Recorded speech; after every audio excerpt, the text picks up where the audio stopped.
Bonsoir, bienvenue dans cette édition. Nous commençons par ces communiqués dans le cadre de la commémoration du 63e anniversaire du guide spirituel des Ansar, Syed Chérif Ousmane Madan Aïdara. L'association Ansardine Nationale Mauritanie informe ses militants, sympathisants et toute la communauté malienne présente en Mauritanie de venir massivement participer aux cérémonies qu'elle organise le samedi 12 mai 2018 de 10h à 18h dans la cour de l'arène à l'Arebus, Nouakchott, Mauritanie, signé le président Sidiki Sangari. Par la même occasion, l'Ansardine de Nouadhibou porte à la connaissance de toutes et de tous que l'anniversaire du guide spirituel des Ansar sera célébré le 11 mai 2018 à Nouadhibou en Mauritanie à partir de 21h. Le Maeva Palace a abrité les travaux de la 12e session du Conseil de la Direction nationale du contrôle financier. La cérémonie d'ouverture a été présidée par le secrétaire général du ministre de l'Économie et des Finances, empêché Abdulkarim Sako Draman Mali. La présente session 12e du genre de la Direction nationale du contrôle financier est, selon le directeur national du contrôle financier, un cadre de concertation et d'échange entre les contrôleurs financiers et les acteurs impliqués dans la gestion des finances publiques, réunissant les représentants des services centraux du ministère de l'Économie et des Finances. Le conseil de direction, cadre annuel de rencontres et d'échanges, a essentiellement pour objectif d'examiner l'ensemble des résultats enregistrés au cours de l'exercice écoulé, de recenser les préoccupations, de vérifier la mise en œuvre des recommandations issues des sessions précédentes, de proposer des mesures d'amélioration de la qualité des prestations du service, d'harmoniser les méthodes de contrôle des contrôleurs financiers. La restructuration de la DNCF a eu pour objectif d'adapter l'organisation du service aux nouvelles réformes des finances publiques, basées essentiellement sur les exigences de la gestion axée sur les résultats. Quant à l'évaluation des résultats et des performances des programmes, une mission test a été menée en octobre 2017. Elle a concerné 7 programmes de 7 départements ministériels. En outre, dans le cadre de la mise en œuvre de ces nouvelles missions, le service s'attelle depuis quelques années à renforcer les capacités des agents par des formations et par l'acquisition d'équipements. Pour sa part, le secrétaire général du ministère de l'Économie et des Finances dira que le conseil de direction vise à améliorer la qualité d'intervention du contrôle financier pour plus d'efficacité de la dépense publique. Mesdames et messieurs, le gouvernement de la République du Mali, à travers le ministère de l'Économie et des Finances, est engagé dans un vaste processus d'amélioration de l'efficacité et de la transparence des systèmes de gestion des finances publiques. L'objectif visé est une gestion efficace des finances publiques à travers l'intégration des principes de bonne gouvernance et des dispositions des directives du cadre harmonisé des finances publiques de l'UEMOA transposées dans notre législation nationale. À cet égard, le ministère de l'Économie et des Finances donne l'impulsion nécessaire pour la réussite de la gestion du budget en mode programme. En effet, la nouvelle gouvernance publique appelle de nouvelles aptitudes que sont la capacité à veiller d'une part à la pertinence de l'action publique. Il s'agit également de mettre en œuvre les politiques publiques avec efficacité et efficience. Et il s'agit enfin de maîtriser les actions, les activités, à repérer les risques et gérer conséquemment. Cette 12e session devrait permettre aux participants d'être mieux informés sur les nouvelles missions du contrôle financier et de faire des recommandations afin d'améliorer les prestations du service. À quelques jours du mois de Ramadan, l'ambassadeur des États-Unis au Mali a fait un don composé de 45 sacs de riz et de sucre à plusieurs associations musulmanes de notre pays, dont l'UNAFEM, l'IMAMA et l'AMIPU.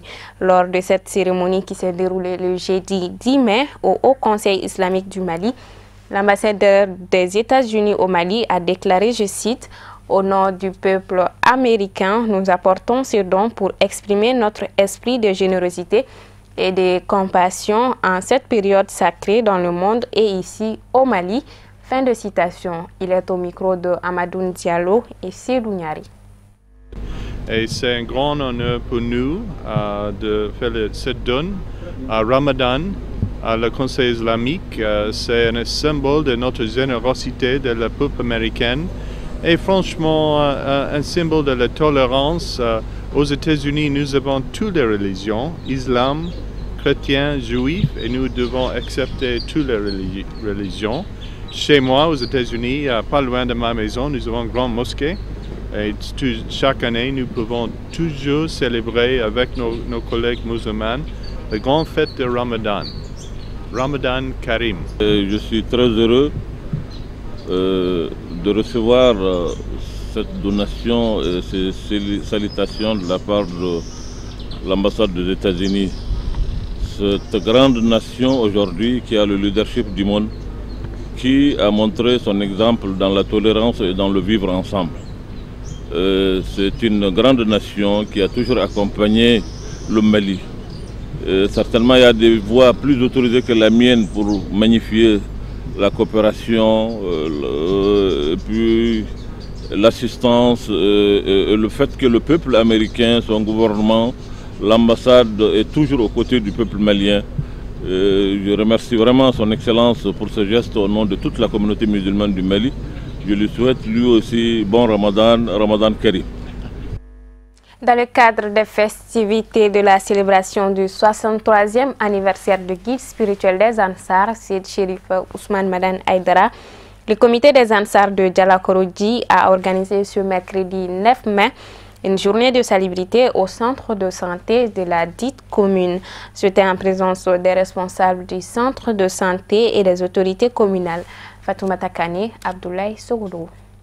Plus de 30 ans sur le chantier d'Allah, le guide spirituel des Ansar, Seyd Cherif Ousmane Madani Aïdara, aura 63 ans le 12 mai prochain. Le comité des Ansar de Djalakorodji, pour partager leur joie et récompenser les efforts du guide, a initié une journée de salubrité au centre de santé de Djalakorodji. Une occasion pour le représentant du maire de la commune de remercier les Ansar pour leur combat mené pour le rayonnement de l'islam. Vous savez, l'axe que l'Ansardine vient de faire, c'est l'assainissement au niveau de l'hôpital.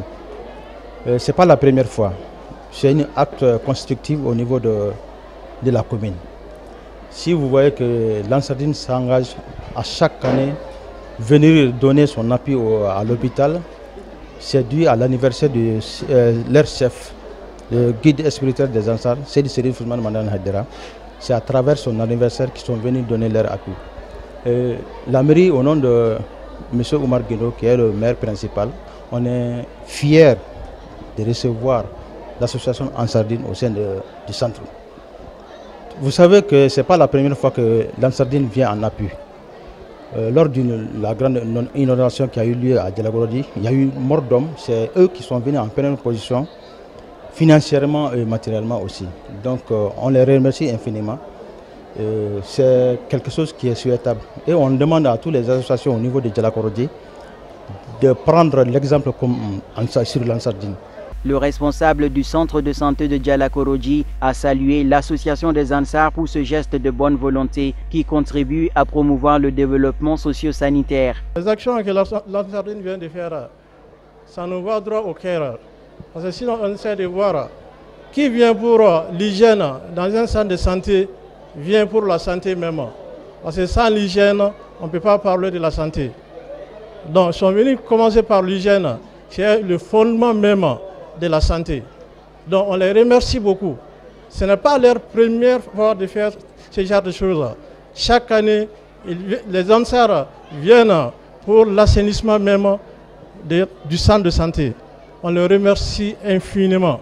Et on espère que dans les années à venir, que ça soit perfectuel et que ça ne s'arrête pas à ce niveau. La cérémonie a pris fin par la remise de cadeaux symboliques aux responsables du centre et aux militants qui ont œuvré pour la cause de l'association. Une femme dont l'accouchement a coïncidé avec cette cérémonie a également reçu des présents de la part des Ansar de Djalakorodji. Voilà, c'était un commentaire signé Al-Amidou Badini. Les rideaux sont tombés sur les activités de la 8e édition du camp d'excellence à Manantali. Du 3 au 6 mai 2018, plus de 100 jeunes ont été formés sur la citoyenneté active. Le thème retenu cette année est l'entrepreneuriat jeune, levier d'une citoyenneté plus influente. Le point avec nos envoyés spéciaux. La 8e édition du camp d'excellence ont rehaussé d'éclat à travers la réalisation de projets communautaires à Bamafélé dénommés Ankal Lankanda et Demessou. L'objectif était de réduire les accidents de route causés par les charrettes, surtout pendant la nuit. Quant à Demesso, il s'agissait d'un don d'habits à la population. Et les autorités coutumières du village ont vivement apprécié le geste des Djessi. Cette organisation locale prouve une fois de plus le dynamisme et le sérieux dans la détermination à créer pour le développement local de la communauté. Cet engagement est encore renouvelé par ces activités de formation placées sous le thème « L'entrepreneuriat jeune, levier d'une citoyenneté plus influente ». C'est l'occasion pour moi de renouveler l'engagement des autorités locales aux côtés des membres de la Jeune Chambre internationale dans les projets de développement communautaire et de la citoyenneté. Afin de créer une ambiance conviviale, les participants se sont réunis autour du feu lors d'une veillée. Le feu du camp a été un véritable moment de détente et d'enseignement. Il était dirigé par les pionniers du district de Bamako. Comme on l'a dit, un sentiment de mission accomplie. Ce sentiment n'est dit à autre chose que vraiment avec la jeune chambre universitaire, n'est-ce pas, de Bamako Espoir. Nous sommes venus à Manantali. Nous avons été comblés. Ils sont disciplinés. Si ça pouvait se reprendre, on serait là. Visite au barrage de Manantali, Open Forum et les jeux de développement personnel, des activités récréatives auxquelles les membres ont pris part. Après 4 jours d'intense formation, un dîner gala a été offert aux participants pour clore les activités de cette 8e édition du camp d'excellence. Discours, remise d'attestations ont été les temps forts de la cérémonie. Et nous retrouvons Amadoun Diallo pour le commentaire de l'actualité africaine. C'est tout de suite en bref et en images. Troisième jour de procès pour le général Mokoko à Brazzaville. Il n'y a eu aucun débat contradictoire, le général Mokoko et ses avocats étant restés fidèles à leur stratégie de ne pas répondre aux questions du juge ni participer au débat, silencieux à la barre. L'accusé a tout de même décidé de s'exprimer à travers un courrier manuscrit de 2 pages écrit depuis sa prison. Des maisons ont été emportées après la rupture d'un barrage à 150 km au nord de Nairobi. La rupture d'un barrage dans le centre du Kenya mercredi soir a fait au moins 27 victimes emportées dans leur sommeil par les eaux boueuses et tumultueuses de la retenue d'eau en pleine saison des pluies qui a fait près de 160 morts depuis mars dans le pays. Au moins 36 personnes ont par ailleurs été admises dans des établissements médicaux de la région. Dans une lettre ouverte adressée mardi 8 mai au président ivoirien Alassane Ouattara, plusieurs ONG de défense des droits humains déploraient la lenteur des procédures judiciaires liées aux crimes et aux exactions commis lors de la crise post-électorale de 2010-2011 qui ont fait plus de 3000 victimes. Mercredi, le procureur de la République leur a répondu chiffres à l'appui. Il annonce que les derniers procès de cet épisode douloureux de l'histoire ivoirienne pourraient avoir lieu prochainement. La santé du président nigérian Muhammadu Buhari, qui s'est de nouveau rendu à Londres pour raisons médicales, l'empêche de diriger le pays, a affirmé mercredi le principal parti d'opposition nigérien. Dans un communiqué, le PDP, Parti populaire démocratique, écrit que cette nouvelle absence du chef de l'État pour raisons de santé démontre qu'il ne va pas bien et qu'il n'est pas en mesure de gérer les affaires de l'État. Muhammadu Buhari, 75 ans, qui a déjà passé plus de 5 mois à Londres l'année dernière pour être soigné d'une maladie non dévoilée, est parti mardi pour Londres et devrait être de retour le 12 mai.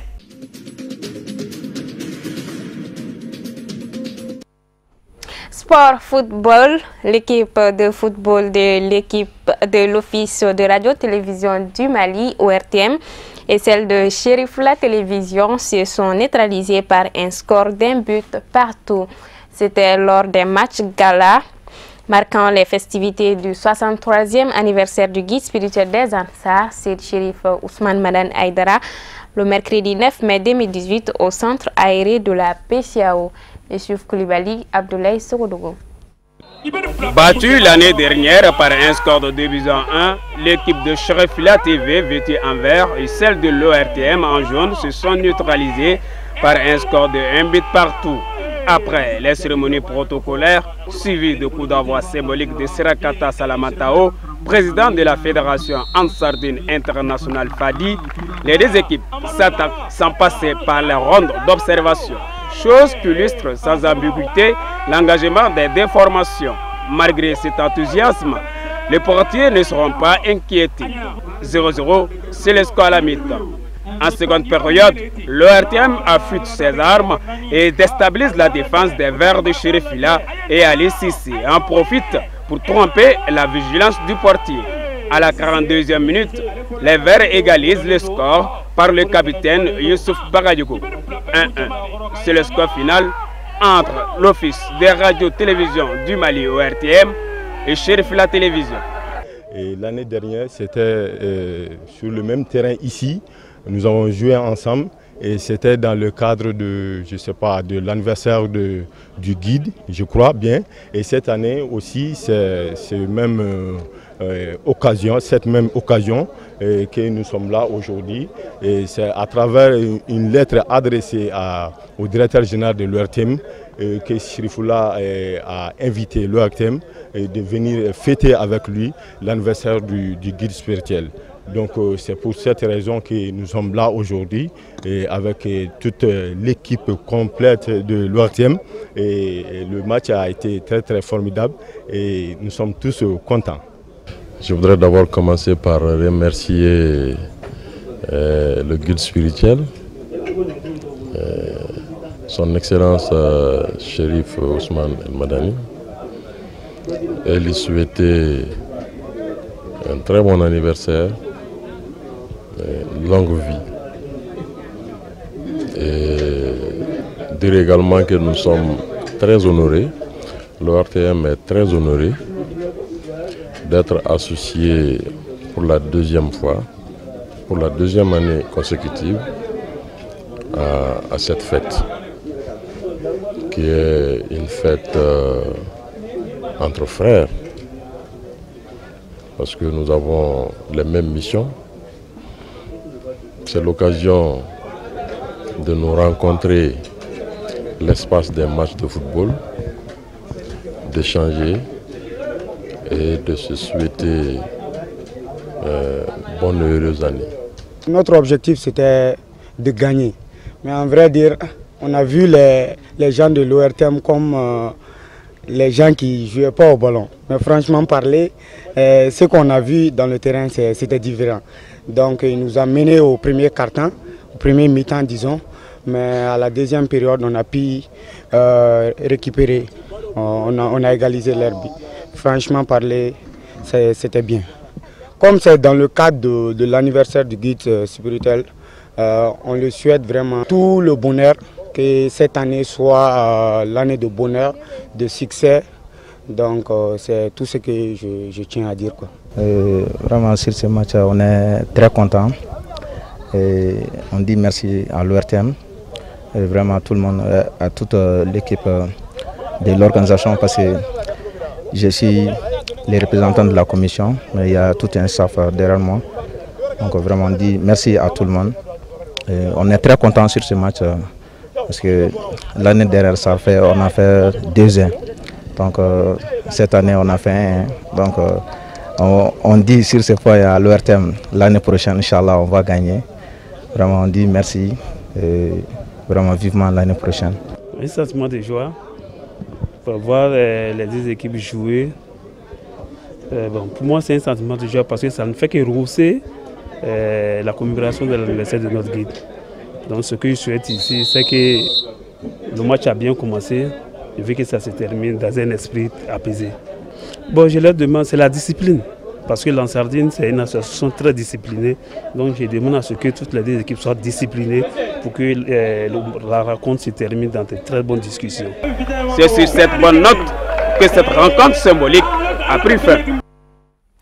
Et c'est communiqué avant de boucler cette édition. Le président de la Haute Autorité de la Communication informe les associations professionnelles de médias et les soumissionnaires à l'appel à candidature d'ici avril 2018 pour l'établissement et l'exploitation des télévisions privées que la cérémonie de lancement de la procédure de dépouillement des dossiers du dit appel aura lieu le vendredi 11 mai 2018 à 10 h à la Maison de la Presse de Bamako. Le président de la Haute Autorité de la Communication sait pouvoir compter sur la bonne compréhension de tous. Bamako, le 9 mai 2018, signé le président Fodié Touré. Fin de cette édition, merci de l'avoir suivi. Bonsoir à tous.